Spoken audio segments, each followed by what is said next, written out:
There isn't really a funny intro or anything, just my raw and powerful feelings that I have with Cybertron. Or maybe the CGI isn't as great as the robots look like plastic toys, as they don't really blend well to the 2D characters. People already said her woes and why it's terrible. I never really like explaining negative things, as people already said enough about this show already. There's literally nothing for me to bandwagon off when people said their opinions, but never explain in the positives why this show is good. So, I am going to yap about, out of context points, why you should watch it today. The history of how this show is made is really interesting, as it is made by Studio Gonzo, who is now taking the torch off from Studio Tuz. As you can see in the Studio Tuz library, they're going more for a shoujo type of animes. Superlink is considered the endpoint of the Armada Energon storyline. So on paper, Cybertron is a different universe entirely. But some events must have happened to get to this point of the timeline of Cybertron. Also, you should look at TF Raw website and look at the development hell for Galaxy Force. And please do not hate on some of the production that people had the crunch time and they clearly had to finish the show on time. Real people worked on the show, not a bunch of monkeys on the show. I don't think the show wasn't intentionally being bad. It is the direction and handling where the studio put their time and where they focus on. It's where they messed up on. I prefer 2D traditional animation on some of the robots so it doesn't look bad against the 2D characters, or maybe have some frames showing 2D animation like Lana Lustrous to show more impact from scene to scene, or at least show more raw emotions like Armada. It is good that animators figure it out, but for me, it's nice to see the 2000s jank. It is nice to see the flaws. We can't be perfect, guys. We must learn from our mistakes. I know and I understand their direction, and I have watched other series Studio Gonzo has made before making Galaxy Force. And I feel that they had more time making CGI scenes than Studio Tuz, where I believe the studio didn't know how to render a scene properly.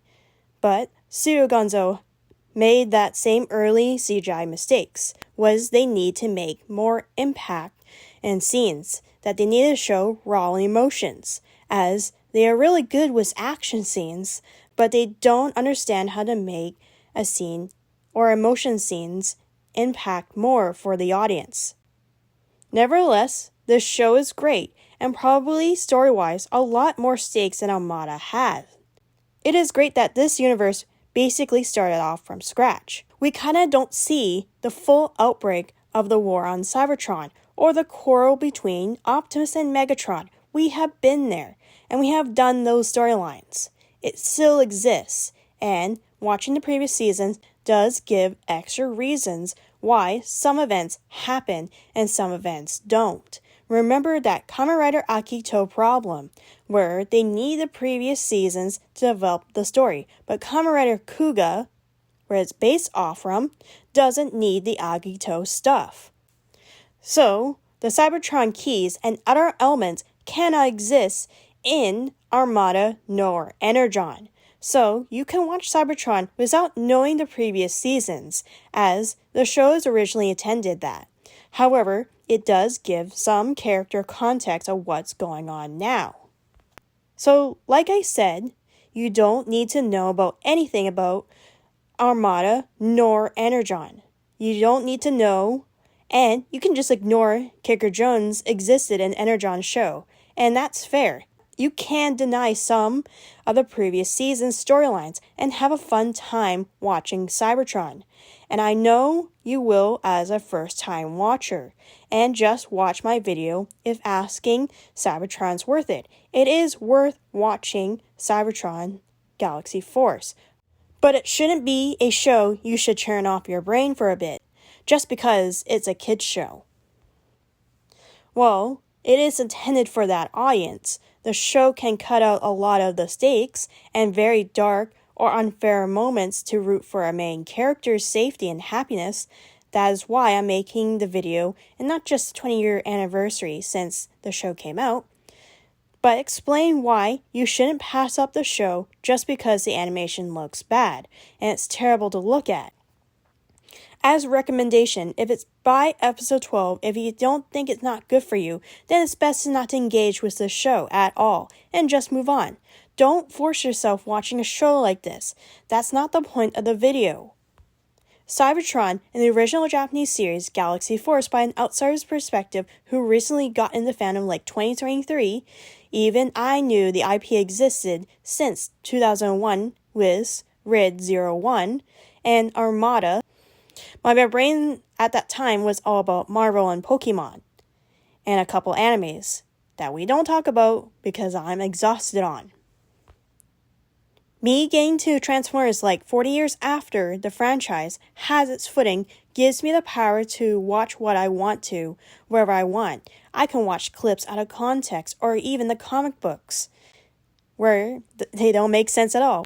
And then there is the Unicron Trilogy series, which is a series of anime where, in my opinion, tops everything of that the Bayformers, Prime, Rid 15, animated cannot compare. Well, besides TF1 is on the tops, but the seasons right there, English or Japanese, the gold people need to watch if they need to be deep into the Transformers community at this point. For me, I changed my mind on Transformers Superlink. This show is a needle in a haystack. A great Transformers shows out there. So my formal apology, if you watch my original review of Energon, is how I originally aired. Y'all need to go back to the show and just watch Superlink. We are duped on the better version. So take my word of mouth and go and watch Superlink and not Energon. And just ignore the bad dated animation, I swear. And you have a good time. Okay, that's my rant on Superlink. So go back on things. It's really good, and it's really good if you follow watching Armada and Energon at this point. The show gives us closure for a lot of characters by the end. I never expected to cry so hard the Unicron trilogy is over, but I can rewatch the series again in Japanese and rewatch it again. This show I cannot. It's like so much on my brain, and I cannot stop. The thing is, whatever version of Cybertron Galaxy Force, you will have a great time. 1. 2000s voice acting. If you're okay with early 2000s English voice acting, welcome to the party. 2. If you watch the English version, there is banter, especially during the transformation parts, where the Japanese version does not have it. And lastly, 3. If you watch both versions of the show, beginning and ending, the Japanese version explains the plot of the black hole consuming all better what I believe and the community believes that is through Unicron has been defeated. Energon. It doesn't mean that Unicron's fully gone. He's still out there as Stardust and having one last laugh, destroying this universe and potentially spreading to other universe. Yeah, I love algic horror in Cybertron show. To explain about this universe, continuing Armada Energon shows. Explain after destroying his body in the episode where here created a point of singularity with the corpse of Unicron. He is maybe gone. His spark, especially in Energon, to make Alpha Q's son, it doesn't mean the end of Unicron, and thus a black hole that could be the end of all universes. That is very terrifying in itself. Well, the Galaxy Force explains the black hole differently. It basically shows about Transformers from Cybertron becoming a galactic police force to defend the universe from threats of evil and their main enemy, the Decepticons, who loves to disrupt the way of life. As they made Earth a home base and they already had residents on Earth. The show is just like Green Lantern, but is more like the building of the foundation of the galactic police force that keeps the peace within. As stated in the lore, that Galaxy Force, in its own version or brand new universe of Transformers after exchange studios previously by Studio Taz, which understands their studio is more for the shoujo type animation. And I understand they can't really keep up making blobs or animate robots, but as the canon is just the first two, Micron Legend and Superlink, Galaxy Force is not held down by any story or lore, where, for a better experience to watch Superlink, you must watch Micron Legend, so the story makes sense. I say Galaxy Force is more for those who enjoy the characters from previous shows and use some of them to make entirely a new canon storyline, which I can enjoy. As I said earlier from my review, these two red alerts are the same character in general, but they shared a different universe. Similarly, but different. And I think this version of Convoy Prime is well aware of that fact.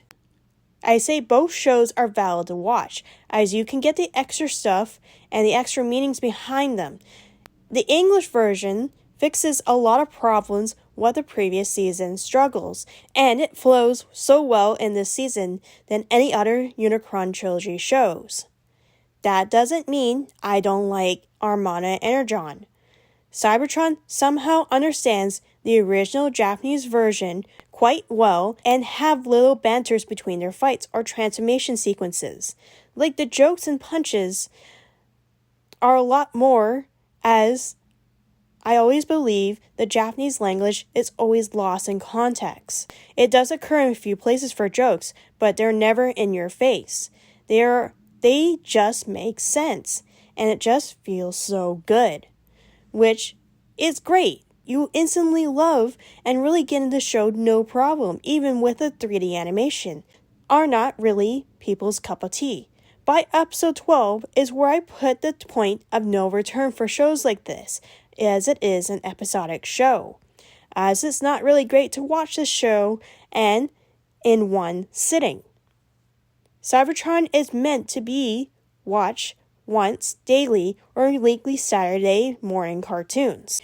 Also note, if you're a longtime Unicron Trilogy fan trying to get a newcomer into the series, do not force anyone to binge shows like this at all. If you want to pace it out, follow the weekly pattern or a daily schedule of one episode per day.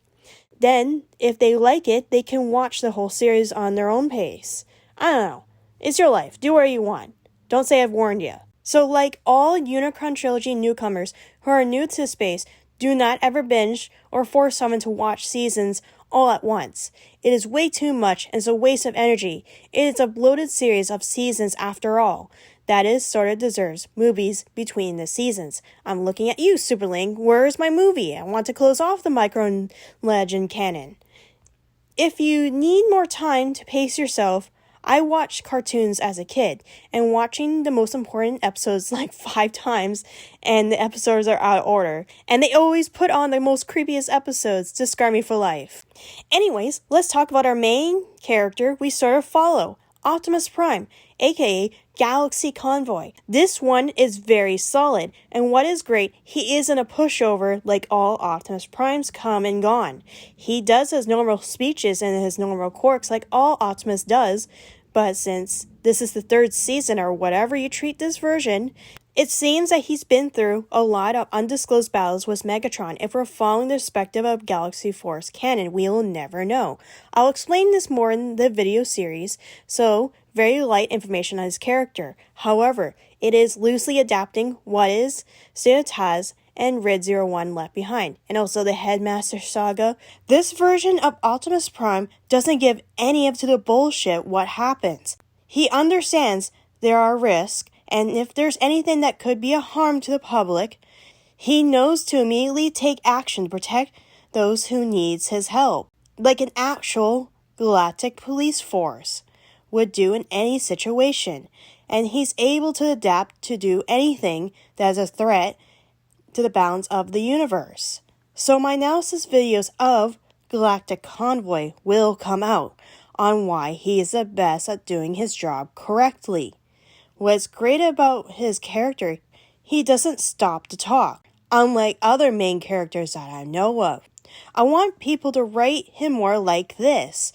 So the cast in the show is really great, and I love them all. But the real standout is Vector Prime's character and what he stood for. This old man maybe is old as time itself. When he gets to shine, he shines like a star.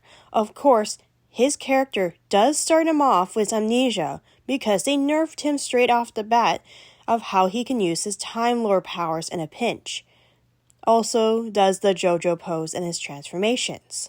And I would actually note here, everyone, even Starscream, tells that he's old jokes, which is funny, and the jokes play it out really well. However, they deus ex machina when they use the plot armor exists, and transformations always free play, which is not that annoying. I'm quite used to a lot of Japanese stuff at this point.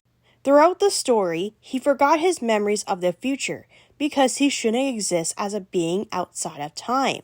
He knows his time in this universe is short, but when he saw something in this universe that scared him, which is the Unicron Singularity in this universe, he knows it needs to be stopped at all costs. It also risks destroying other universes and timelines. As a consequence, the moment he remembers his purpose and told others what will happen to this universe if the black hole isn't stopped, he will cease to exist in this timeline. He still exists, but he cannot manifest in this universe anymore. The moment he realized his dream is over, that is when it hit me like a rock, that nothing in this world lasts forever. Vector Prime can't stay here, and we as the audience has to let go. I have to intervene at this part, so skip a few seconds if you want to. We have limited time in this world, and we only get one life. Losing a loved one is stupidly painful. The things that I miss are the conversations. The times you set aside your time for theirs. Eating their food. Small things that are tough to let go, but the memories still live on. That is true. I lost people in my life, too. I tear up whenever I see their stuff left behind. This show has told me that it's okay to let go. Death is not always the end, as we've seen with Vector Prime's character.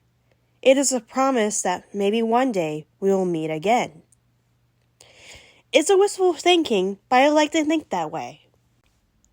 Even at the end, I don't know how mixed feelings that I have for the show. It feels like a show locked in time. As the old, early 2000s English voice cast having one great time that might be their last time as a cast, so they go full out on it. They knocked it out of the park with this show, but who we really miss out of the most of the cast is the late man himself, Kirby Morrow. He voiced Exilion, and you heard his voice back in Armada and Energon as Rad.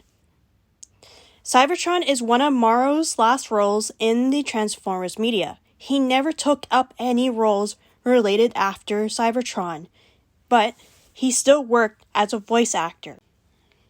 I heard his voice as Moroku from the show Inuyasha. When he passed away in 2020 from mental health circumstances so suddenly, it left a hole in me that I never felt. His voice could never be replaced. You know when kids felt when they hear someone's voice when they influence you in some way? In very childish terms, it felt like I have lost a hero. It reminded me that when they die, there's a piece within you that dies as well. It's so hard not being able to express sorrow through a kid's show. And I cry when characters like Vector Prime are ready to go and they blatantly tell you they can't stay here forever. It feels like it's not enough that you don't get to spend time with them. Maybe I'm just hard on myself, but grief for most people are different for everyone. I still cry for the people who I love are gone. That's probably why I love Cybertron a lot. The length of 52 episodes showed me it's okay to be mad at things, that you're out of your own control. even though they're not there anymore. Like I said earlier, it is stupidly painful. It's stupidly heartwarming at the same time. And of course, when you're ready to let people back into your heart is the most rewarding thing in life. It is a tough step in grief. But it's amazing that first when you let someone back into your heart is not perfect, but just enough. There is a hole, yes, but I like to think the people that surround you, make up you, are able to fill it back up. It's not going to be the same way as it is, but it feels just enough. It's a show about self-reflection, and Morrow's voice being a part of it, it is nice to hear his voice as it was 20 years ago. And I think the friends and family who knew Kirby Morrow the way as he is reflects that. With this review, I'm probably not doing enough justice for Kirby Morrow and his work. I thought this through of whatever I want to keep or cut it out. As I am a stranger online telling a diet version of his story and work he once did from a niche fandom, which is, of course, Transformers. I know that some of the original cast of Unicron Trilogy who are still around and probably knew Morrow as a coworker or a family member or close friends. Me doing this, having no clue of his personal life, is like, since, he's passed away and he no longer speaks for us anymore. I feel like an invader of someone's privacy and I have no permission, which is as a service to his legacy. So anyone out there who knew Kirby Morrow and believes this part of the video doesn't belong here, or basically anything of this video, please send me an email or a direct message via Instagram or Gmail. I will gladly private this video and cut this segment out and reload the video without this part in it. If it ruins my original view count on my original video, then so be it. So long as I'm not intruding people's privacy, and that is fine by me. I'd rather act professionally online. My email's right there, and I'll check it out constantly, like probably twice a day, if I'm not busy. Thank you so much. As I was saying, it is a legacy that is left behind. Tells us he's not really gone just yet. He will always be forever in our hearts. One last thing before this segment's over. Kirby Morrow, thank you for your time lending your voice to the world. I hope you may rest in peace.